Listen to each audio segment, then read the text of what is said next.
Hello friends. तो मेरा ये वीडियो उन मेरे एग्ज़ाम वॉरियर्स फ्रेंड्स के लिए है जो एक बहुत बड़े एग्ज़ाम स्ट्रेस से गुज़र रहे थे। तो शुरुआत में तो जो आपको एक जनरल स्ट्रेस होता है कि पता नहीं कैसा होगा, पेपर कैसे आते होंगे, इन्विजिलेटर कैसे होंगे। तो आप एक पेपर तो दे ही चुके हो मिनिमम, है ना? एक दो पेपर तो सबके ही हो गए हैं। तो अब आपको मालूम है कि आपके रूम का एटमॉस्फेयर कैसा रहता है। तो अब बिल्कुल वही एग्ज़ाम वॉरियर वाली मुद्रा में आ जाना है कि ओके, जो होगा देखा जाएगा। और अब यहाँ पे हमारी वो चीज़ काम आएगी जो हमने आपको शुरुआत में कहा था कि एग्ज़ाम को बीट करने के लिए हमें नॉलेज और प्रेजेंटेशन, दो चीज़ की ज़रूरत है। ठीक। तो अभी तक के जितने वीडियोस देख करके या साल भर की पढ़ाई के बाद अब जो तुम एग्ज़ाम देने जा रहे हो, तो नॉलेज कंपोनेंट आपका काम पूरा हो चुका है। और अब आपको देखना है कि हमें प्रेजेंटेशन कैसे करना है।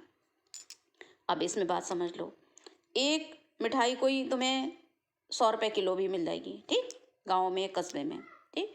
और एक आपको शहर में कोई बढ़िया पॉश इलाके की दुकान में मिल जाएगी। तो उसमें अंतर क्या है? तो उसमें अंतर बस यही है बेटा, प्रेजेंटेशन का। जो आपकी 1,000 रुपये किलो मिठाई दे रहा है, उसकी दुकान का शो, उसका प्रेजेंटेशन वो बढ़िया है। तो आपको भी इस 3 घंटे में जो कुछ आप सबसे अच्छा जानते हो उसको प्रेजेंट करना है। जो चीज़ें आप खराब कर सकते हो उन्हें छुपाना है। क्या होता है, विंडो शॉपिंग करते हैं ना, तो क्या करते हैं वो लोग, अपनी बेस्ट चीज़ें बाहर लगाते हैं ना। तो बस वही चीज़ आपको भी करना है कि जितना भी नॉलेज आपके पास है उसे ही हमको बिल्कुल बेस्ट तरीके से उनके सामने प्रेजेंट करना है।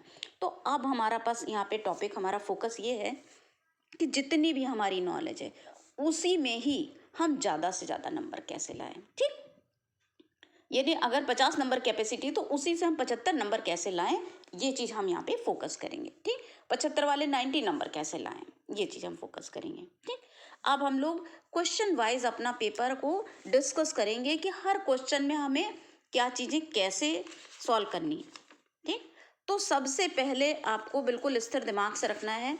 15 मिनट का टाइम आपके लिए जो मिलता है वो दिमाग को स्थिर करना है। पेपर मिल गया है और अब आप उससे कंफर्टेबल हो जाओ। सबसे हमें लिटरेचर वाले पोर्शन के बच्चों के लिए बहुत ही अच्छा चीज़ है, इंग्लिश लिटरेचर के लिए खास करके, कि हमारे सामने जो पेपर रहता है उसमें पहला सेक्शन जो है वो रीडिंग है। It takes time. तो आपको वो 15 मिनट का इस्तेमाल करना है बहुत ही अच्छे से। उसमें से 10 मिनट तो बिल्कुल आपको वो रीडिंग कर लेनी है।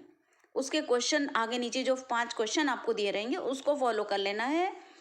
तो आप मीनिंग निकालते जाओ और हर क्वेश्चन के जो आंसर होगा वो रिलेटिवली शुरुआत का, जैसे पहला ए क्वेश्चन है तो शुरुआत की 2-3 लाइन में आंसर होगा, बी क्वेश्चन है उसके बाद की नीचे की लाइन में आंसर होगा, इस टाइप से। ठीक। और जो ई क्वेश्चन रहता है या डी क्वेश्चन रहता है उसके लिए आपका जो रेजिडुअल नॉलेज है, यानी जो आपने जितना ज़्यादा से ज़्यादा पढ़ रखा है, वो उसी पे डिपेंड करेगा आप उसको कितने अच्छे से कर पाते हो। ई सेक्शन के लिए आपको जो उसमें सिनोनिम एंटोनिम वगैरह दिए रहते हैं, तो उसमें पैरा नंबर आपका दिया रहेगा, उस पैरे पे फोकस करके वहाँ देखोगे तो ज़्यादातर वर्ड्स तो तुम्हारे कॉमन यूज जैसे होंगे।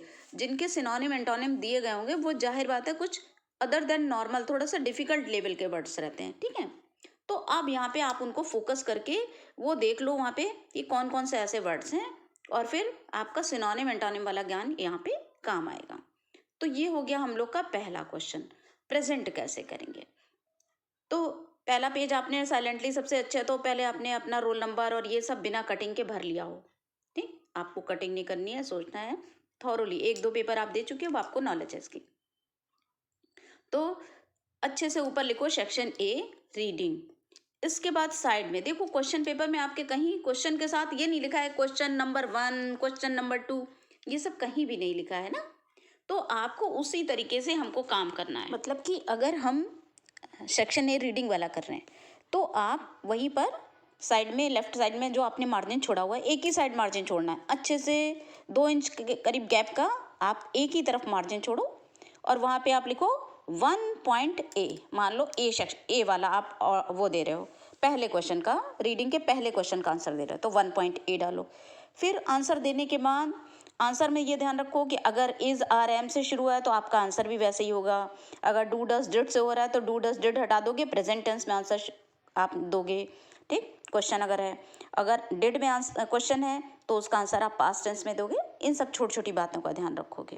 ठीक, तो ए बी सी डी आपको कश करना है। एक क्वेश्चन का आंसर देने के बाद मिनिमम 2-3 आपको लाइन आपको छोड़ देनी है, उसके बाद करोगे ना क्लियर रहे, जिससे एग्जामिनर भी हर क्वेश्चन में वो जो नंबर दे रहा है उसको देने का स्पेस रहे, उससे कहीं ओवरलुक ना हो जाए। ज़्यादा आपकी घुसा घुसा के लिखा है तो कहीं घुस के नंबर उसके चक्कर में एक आध क्वेश्चन उससे जांचने से छूट ना जाए, इस बात का हमको ध्यान रखना है। ठीक, तो ये हो गया सेक्शन 1 का हमें जो रीडिंग वाला पैसेज है उसके 5 का। तो आपको क्या साइड में क्वेश्चन लिखना, वो आपको साइड में लिखना 1 और ब्रैकेट में ए बी सी डी, जिस तरह से आप जो क्वेश्चन करते जा रहे हो, आंसर जो देते जा रहे हो। इसके बाद जब ये पैरा खत्म हो गया, पैरा वाला रीडिंग वाला खत्म हो गया, सेक्शन बी डालोगे अगले पेज से, जहाँ तक है वो पेज जहाँ भी जितना भी यूज़ हुआ है उसको एज इट इज़ छोड़ दीजिए, अब उससे हमसे मतलब नहीं। अब जब अगला नेक्स्ट हम अटेम्प्ट करेंगे तो नेक्स्ट क्वेश्चन को हम नए पेज फ्रेश पेज से ही करेंगे। सपोज आर्टिकल कर रहे हैं तो उसको नए पेज पे जाओ, ऊपर डालो सेक्शन बी राइटिंग और साइड में लिखो 2 आर्टिकल का, और फिर ए बी सी में से जो तुम ऑप्ट कर रहे हो वो डाल दो। हेडिंग भी डाल सकते हो, यहाँ पे ज़्यादा टाइम नहीं टेक करेगा। ठीक, हेडिंग डाल दीजिए।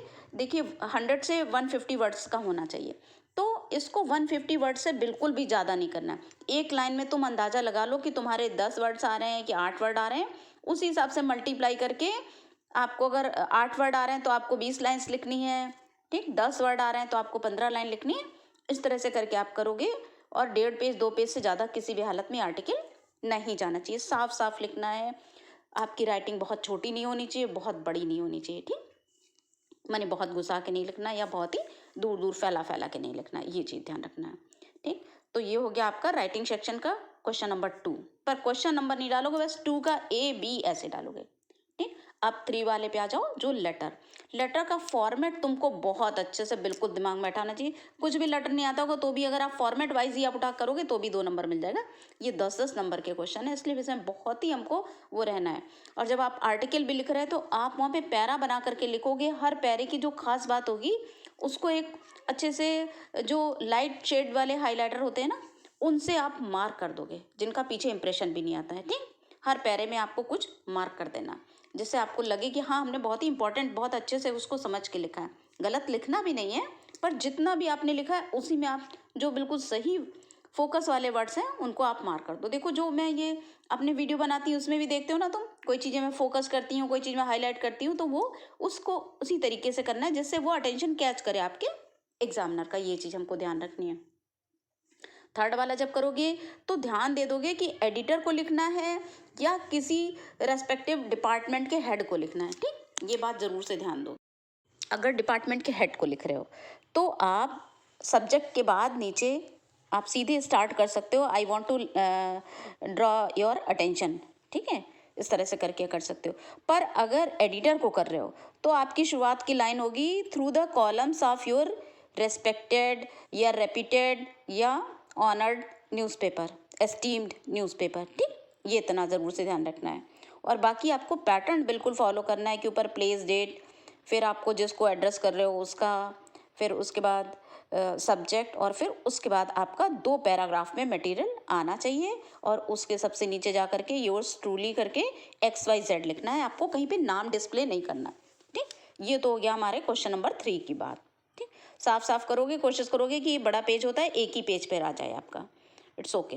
ठीक, अब आ जाओ 4 सेक्शन में, ग्रामर सेक्शन में। देखो हम आपको क्या कह रहे हैं, पहली बात कि हमें पेपर एक तरफ से उठा करके सीरियल से ही करना है, क्रम से करना है। उसको बीच में पहला क्वेश्चन कर लिया, फिर छठा कर लिया, फिर दूसरा कर लिया, ऐसे नहीं करना है।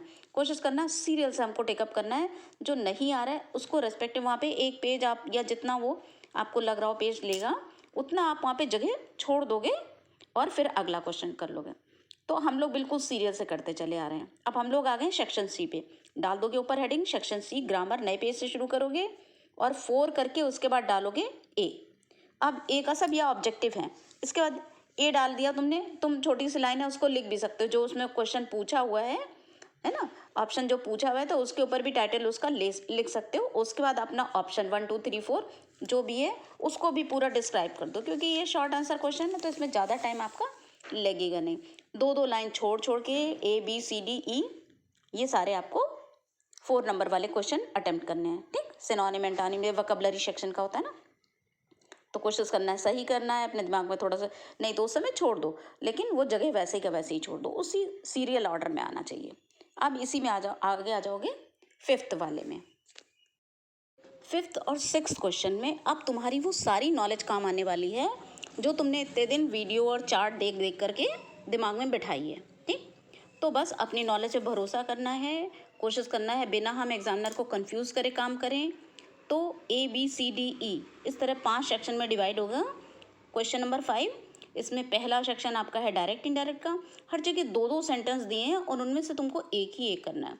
तो तुम 5A डाला, उसके आगे ऊपर हेडिंग भी डाल सकते हो डायरेक्ट इनडायरेक्ट, और उसका जो 1-2 में से जो भी सेंटेंस है वो भी डालोगे मार्जिन में 1 या 2, और उसके बाद अपना सेंटेंस चाहे तो उतारो चाहे ना भी उतारो, अगर टाइम नहीं है तो ना भी उतारो, करेक्ट सेंटेंस आप वहाँ पे जो चेंज करके लिख रहे हो वो लिख दो। ठीक, फिर 2 लाइन छोड़ो जगह, फिर बी लिखो, ये इसमें सिंथेसिस होगा, हेडिंग भी डाल सकते हो चाहे ना भी डालो। ठीक, इसके बाद इसको करेक्ट करके लिख दो, फिर 2-3 लाइन छोड़ो, फिर सी वाला आपका ट्रांसफॉर्मेशन होगा, उसमें से भी 2 में से एक करना है ना, इन पांचों उसमें से 2 में से एक ही करना है। फिर अगला आपका सिंटैक्स होगा, उसमें भी एक सेंटेंस को करके फिर 2-3 लाइन जगह छोड़ करके उसका ई सेक्शन में जाओ। ई सेक्शन में होमोफोन्स रहता है, यानी सेम प्रोनाउंसिएशन है पर मीनिंग डिफरेंट है, तो मीनिंग लिखने की कभी कोशिश मत करो, मीनिंग नहीं लिखना रहता है। तुम्हें खाली 2 ऐसे सेंटेंस बनाने हैं मिलते जुलते शब्दों के कि उनसे ही प्रयोग से ही, वाक्य प्रयोग से ही तुम्हारा मीनिंग क्लियर हो जाए। ठीक, ये वीडियो को देखना तुम्हें बहुत ज़रूरी है, क्योंकि तुम पेपर जब वहाँ पहुँचते हो, हम देखते हैं एग्जामिनेशन हॉल में बच्चों को ये नहीं मालूम रहता है कि उन्हें किस में क्या काम करना है, तो इसलिए इसको वीडियो को सुनना बहुत ज़रूरी, पूरा सुनोगे। ठीक, तो यहाँ पे आपको ई सेक्शन है 5 के ई वाले सेक्शन में मीनिंग नहीं डालोगे, सेंटेंस बनाओगे बस। कई बार क्या होता है, आप मीनिंग गलत लिख देते हो और आगे सेंटेंस कुछ होता भी है तो उसमें नंबर देना भी चाहता है एग्जामिनर, पर मीनिंग गलत है तो फिर नंबर नहीं दे सकता, इसलिए मीनिंग नहीं डालोगे, सेंटेंस बनाओगे बस। अब ट्रांसलेशन पे आ जाओ 6 नंबर पे। नेक्स्ट पेज से करोगे, हेडिंग डाल दोगे ट्रांसलेशन, हर सेंटेंस को अलग अलग लाइन में ट्रांसलेट करोगे। ठीक, हर लाइन को अलग अलग, है ना, जैसे अगर हर एक में अलग अलग कुछ कुछ भी नंबर देगा तो भी आपका ज़रूरत से ज़्यादा नंबर हो जाते हैं। पैरावाइज मिला करके लिखते हो तो वो नंबर उस तरीके से नहीं आ पाते हैं। बहुत ज़्यादा परेशान नहीं होना है। प्रेजेंट इंडेफिनिट, पास्ट इंडेफिनिट या पास्ट परफेक्ट, इन्हीं सेंटेंस को ज़्यादा इस्तेमाल होते हैं, या मॉडल वर्ब्स इस्तेमाल होते हैं, या कई बार वो सेंटेंस होते हैं जो देयर से शुरू हो रहे होते हैं। तो इन्हीं की तुम्हें प्रैक्टिस भी करनी है, और टेंस वाला चार्ट अगर बहुत अच्छे से करा है तो तुम्हें ट्रांसलेशन बहुत अच्छे से हो भी जाएगा। ये बात ध्यान रखो कि ट्रांसलेशन का पैराग्राफ नहीं उतारना है, या कोई भी लॉन्ग आंसर या शॉर्ट आंसर में या कहीं पर भी आपको पैराग्राफ नहीं उतारना है। ठीक है, हमें ये ध्यान रखना है कि हार्ड वर्क का सब्स्टिट्यूट है स्मार्ट वर्क, तो हमें हार्ड वर्क से ज़्यादा करना है स्मार्ट वर्क, कि टाइम का अच्छा मैनेजमेंट हम कर पाएँ। अब सेक्शन डी में आ जाते हैं, ये लिटरेचर सेक्शन है। 7 नंबर क्वेश्चन में तुम्हें 2 क्वेश्चन के आंसर देने होंगे, ए और बी, तो तुम मार्जिन पे लिखोगे 7A या 7B, है ना। पहले 7A लिखोगे, 2 में से एक है, एक ही क्वेश्चन करना है, पर वहाँ पे 1-2 नहीं लिखा है तो आपको क्वेश्चन यहाँ पे उतारना पड़ेगा।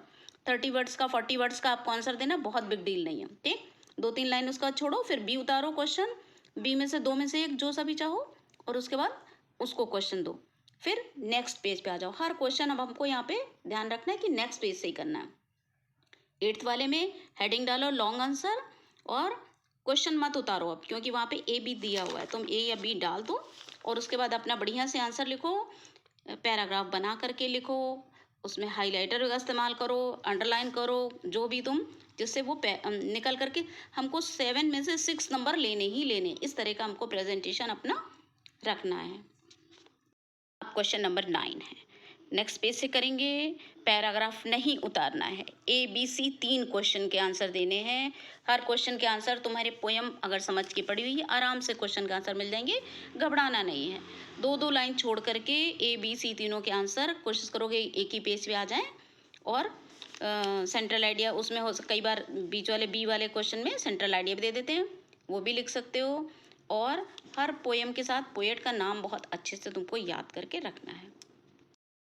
क्वेश्चन नंबर 10 में तुम्हें सेंट्रल आइडिया करना है, तो बीच में नए पेज से करोगे, बीच में हेडिंग डालोगे सेंट्रल आइडिया, उस पोयम का नाम ABC जो भी है नाम भी डाल दो, क्योंकि जरा सा नाम डालना है, कोई बात नहीं है। ठीक, 3 पैराग्राफ में हमें सेंट्रल आइडिया बनाना है, ये बात ध्यान रखना। पहला एक छोटा पैरा जिसमें तुम लिखोगे दिस ब्यूटीफुल पोएम, कुछ एडजेक्टिव लगा के इस तरह से, has been composed by this poet, poet के आगे भी कुछ एडजेक्टिव और लगा सकते हो।